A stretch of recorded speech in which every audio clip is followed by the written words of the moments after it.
The night my granddaughter whispered those words to me, I was already reaching for my car keys. "Grandpa, don't go back to the house." I heard Grandma on the phone. She said something about you not coming home anymore. I stopped. My granddaughter is 9 years old. She doesn't lie. She never has. Not about the small things. Not about anything. And the way she said it pressed against the passenger seat, her voice barely above a breath, her eyes watching me the way a child watches a storm roll in from the window. I felt something shift in my chest that I hadn't felt in 40 years of marriage. I want you to stay with me right now, because what I'm about to tell you still doesn't feel real, and I lived through every second of it. My name is Daniel. I'm 64 years old. I spent 31 years building a contracting business from nothing, just me, a pickup truck, and a reputation for doing what I said I would do. By the time I sold the company, we had 42 employees and contracts across 4 states. I'm not telling you that to brag. I'm telling you because you need to understand what kind of man I am. I am not a man who panics. I am not a man who assumes the worst. I have measured twice and cut once my entire life. But I listened to my granddaughter that night, and it saved me. Let me take you back to where this really started, not the night she warned me, but the spring before, when I first noticed something change in my wife. My wife and I, we'd been married since I was 23. She was 21 when we met, working the front desk at a law firm downtown. I thought she was the most composed woman I'd ever seen. Nothing rattled her. She had this way of smiling at you that made you feel like the room had gotten warmer. I fell in love with her in about 3 weeks and never looked back. We raised 2 kids together. Our daughter lives in Phoenix now, with her husband and their little girl. That's my granddaughter, Emma. Our son is up in Oregon. We had the kind of life that people call blessed, and I never took it for granted. Not once. When I sold the business 3 years ago, I thought we were stepping into the best chapter we'd ever had. More time together. Travel we'd always postponed. Mornings without alarm clocks. My wife had retired from her job at the insurance company 2 years before me, so she'd had time to settle into retirement while I finished up. I figured we'd find our rhythm together. What I didn't know was that she'd already found a different rhythm. The first sign was so small I nearly laugh now, remembering how little I thought of it. She started going to a community garden on Tuesday and Thursday mornings. She'd come back with herbs, sometimes basil, rosemary, but also with this energy that felt slightly off. Not bad, exactly, just different. Like she'd been somewhere that lit her up in a way our living room didn't anymore. I asked her once casually who else went to the garden. She listed off 3 or 4 names, all women, all people I'd vaguely heard of. I nodded and went back to my coffee. The second sign came in the summer.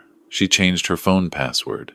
We had never, not in 31 years, kept passwords from each other. I noticed because I went to check the weather on her phone when mine was charging, and it asked me for a code. I didn't say anything. I told myself she was entitled to privacy. I told myself I was being paranoid. I told myself a lot of things. By September, she was staying out until 8 or 9 some evenings. Book club, she said at first. Then a wellness group.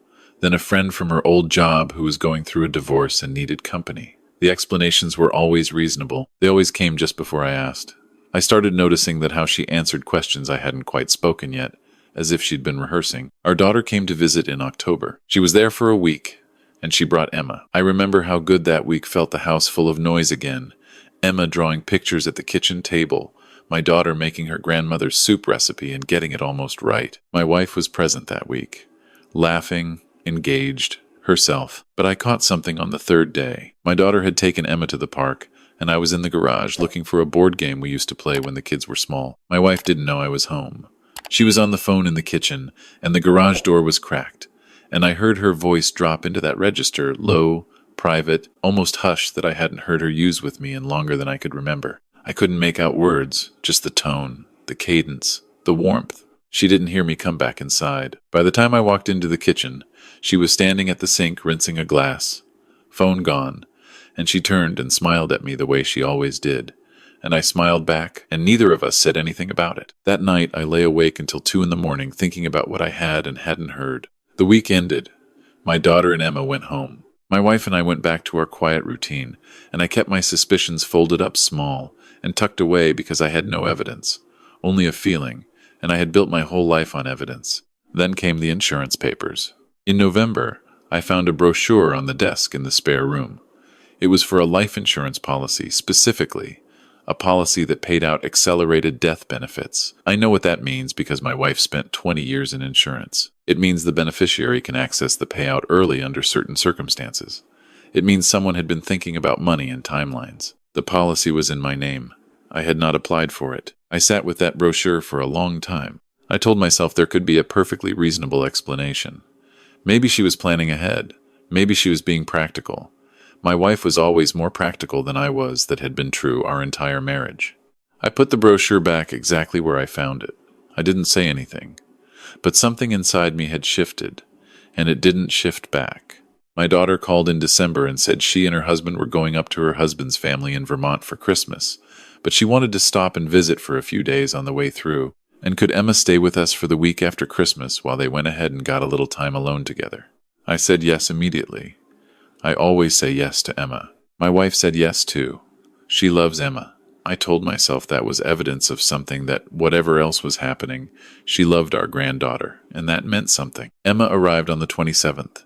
She was 9 years old, and she came through the door with a backpack covered in patches and a drawing she'd made for me on the plane, a picture of her and me fishing, which we'd done once at my brother's place in Tennessee, and which she'd apparently decided was our thing now. I put it on the refrigerator. That first evening was easy. We watched a movie, made popcorn. Emma fell asleep on the couch between us, and I carried her to bed. My wife and I sat up a little while after, and for a moment it felt the way it used to. I almost said something, almost told her what I'd been carrying since November. But I looked at her face in the lamplight, and I thought, not tonight. Tonight is good. Let it be good. The next 3 days were good. My wife took Emma to a craft store, and they came back with paint and canvases and made a mess of the dining room table that I pretended to complain about. I took Emma to see a movie. We had dinner one night with neighbors we'd known for 20 years. On the 4th day, my wife said she needed to drive down to her sister's place. Her sister lived about 90 minutes away. She had some things to drop off, Christmas gifts, she said, that she hadn't been able to get to before the holiday. She'd be back by dinner. She kissed Emma on top of the head. She kissed me on the cheek. She took the car and left at 11 in the morning. Emma and I spent the afternoon doing a puzzle. At some point, Emma went quiet in that particular way kids go quiet when something is working through them. I'd learned to recognize that in her she'd get still, and her eyebrows would come together a little, and she'd be somewhere else in her head for a few minutes. I let her work through it. We were finishing the edge pieces when she said, without looking up, "Grandpa, does Grandma have a friend named Richard?" I kept my hands moving. "I'm not sure, sweetheart." "Why?" She was quiet again. Then, "Because I heard her on the phone the other night when I got up for water. She was talking really quietly in the hallway. She said, 'Richard, I need this to be done before February.'" I placed a piece. My hand was steady. "Did she say anything else?" Emma looked up at me then. She's 9, but she has these old eyes, her father's eyes, serious and careful. She said, "He doesn't know anything, just do what we talked about." We finished the puzzle. I made us hot chocolate. I read Emma a chapter from the book we'd been working through together, and she fell asleep at 8:30, which was earlier than usual. I sat in the kitchen for a long time. Richard. I knew a Richard. My wife had mentioned him once, maybe twice, in the context of her old office. A claims adjuster who'd left the company around the time she retired. I'd never met him. He was a name that had floated through 1 or 2 conversations and then disappeared. I thought about February. I thought about the insurance brochure. I am not a man who panics, but I am a man who builds things, and I know what a foundation looks like when it's been compromised. I know what it looks like before anything visible has collapsed. The next morning my wife came down to breakfast, and she was cheerful and normal, and she made eggs and asked Emma what she wanted to do that day, and I sat across the table from her and I smiled and I answered questions and I drank my coffee, and underneath all of it I was very, very still. She said she needed to go out again in the afternoon. Something about returning an item at a store across town. She took her purse and she left. The moment her car was out of the driveway, I picked up my phone and called my son. My son is 37 and he worked for a tech security company for 6 years before going out on his own. He knows things about tracing information that I will never fully understand. I told him what Emma had heard. I told him about the brochure. I told him about the phone password and the changed schedule and the voice in the kitchen I'd heard in October. There was a long silence on his end. Then he said, "Dad, don't do anything. Don't say anything to her. Let me make some calls." He called back 4 hours later. What he'd found through entirely legal means, through a contact who did background research for attorneys, was that Richard was not just a former colleague. Richard had a history that included 2 insurance fraud investigations, neither of which had resulted in charges, but both of which were on record. He also had a known relationship with a man who operated in what my son described carefully as gray areas, a man who had done 3 years in federal prison for a scheme involving falsified death certificates and insurance payouts. I sat in my car in the driveway and listened to my son tell me this, and the world was very quiet. "Dad," my son said, "I think she's been planning to have you declared dead." Or actually, he stopped. "I don't want to say what I actually think she's been planning." I said it for him. "You think she wants me to actually be gone?" He didn't answer right away. That silence was its own kind of answer. That evening, my wife made dinner and we all ate together, and Emma talked about a girl at school who she thought might become a best friend. And my wife laughed in the right places and asked the right follow-up questions, and I watched her across the table and thought, "I don't know you. I'm not sure I ever did." After Emma was in bed, I told my wife I was going to drive to the hardware store before it closed. I needed a specific kind of caulk for a project I'd been putting off, I said. She nodded without looking up from her book. I drove to the hardware store. I also stopped at a copy shop and made copies of the insurance brochure, which I had quietly removed from the desk that afternoon. I called my son again, and he told me he'd spoken to an attorney, a friend of his, someone he trusted, someone who handled fraud cases. The attorney said, "Get everything documented. Get it all in writing. Don't tip her off. And don't be alone in the house if you can avoid it." I went back home. I went to bed. I lay in the dark next to my wife of 31 years, and I breathed slowly, and I thought about 31 years of mornings. The next day, my daughter called to say they were heading back from Vermont earlier than planned, and they'd be picking Emma up the following afternoon. Emma heard this from the kitchen and came to find me in the garage with her bottom lip pushed out, disappointed the visit was ending. I crouched down and hugged her. She whispered into my shoulder, "Grandpa, be careful, okay?" I leaned back and looked at her face. "What do you mean, sweetheart?" She pressed her lips together in that way she has. "I don't know. I'd just be careful." I told her I would. My daughter arrived the next afternoon. There was the usual noise of reunion, bags by the door, Emma showing her mother the canvas she'd painted. My wife was warm and engaged, the grandmother I'd watched her be for 9 years. I took my son-in-law aside while the women were in the kitchen. He's a quiet man, steady, former Army. I told him what I'd found. I kept it factual, kept it brief. His face didn't change much while I talked, which is how I knew he was taking it seriously. He said, "What do you need?" I told him. My daughter and Emma stayed an extra day. Having them in the house changed the air. Whatever had been building felt paused, held at a distance. On the second evening, I excused myself after dinner, told everyone I was going to call my brother in Tennessee, and went to my car and drove to meet the attorney my son had contacted. His office was 20 minutes away. We sat across from each other for an hour. He looked at the brochure. He looked at the notes I'd typed up, dates, times, what Emma had heard, what my son had found. He was quiet for a moment. Then he said, "This is enough to take to someone. Not enough for charges yet, but enough for an investigation." He paused. "Mr. Daniel, I want to be direct with you. If what your son's contact found is accurate, and if there is an active plan in motion, then you are in danger. February is 6 weeks away." 6 weeks. He made some calls that evening. I don't know all of what happened in the 48 hours after that meeting, but I know that his contacts included someone at the county sheriff's department, and I know that by the following Tuesday there were people watching Richard. My daughter and Emma left on a Thursday. Emma hugged me for a long time at the door, her arms around my waist, her face turned up to look at me. "I love you, Grandpa." "I love you too, Emma." My wife waved from the porch. My daughter waved from the car window. And then they were gone, and it was just the 2 of us in the house. And I went inside, and I was very careful to be completely normal. I was not home alone with her if I could help it. I found reasons to be in the garage, to be out running errands, to be visiting neighbors. When we were in the house together, I was pleasant and ordinary, and I watched her without watching her. On the last day of January, one day before February, before whatever deadline she and Richard had been working toward, the sheriff's department moved. Richard was picked up at a motel 20 miles from our house.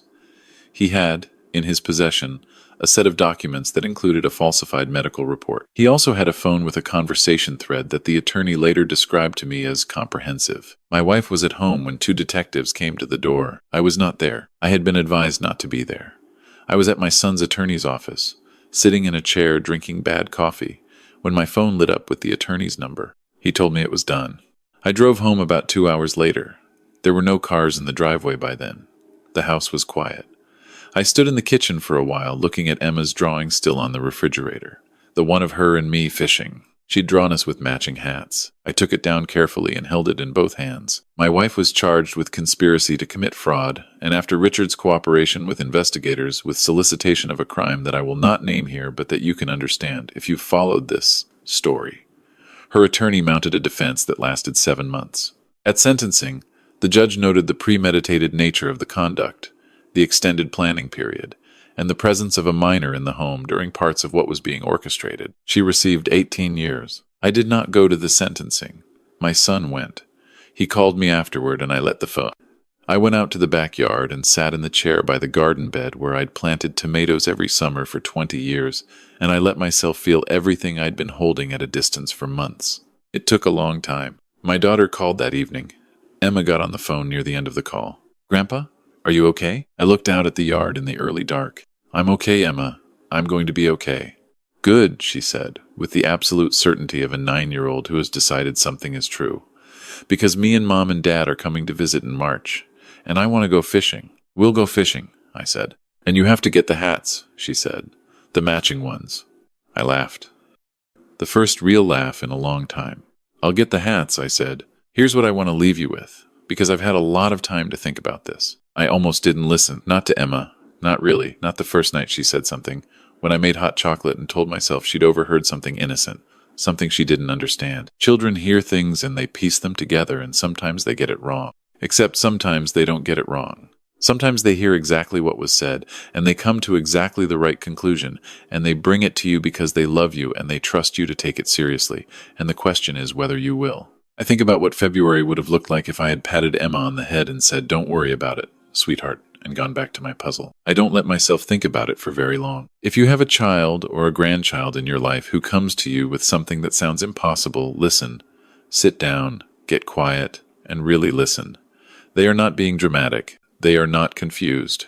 They are carrying something too heavy for their small shoulders, and they brought it to you because you are the person they trust most in the world. Don't let them carry it alone. If this story moved you, if it reminded you of something you've carried or something you almost missed, leave a comment below and tell me where you're watching from.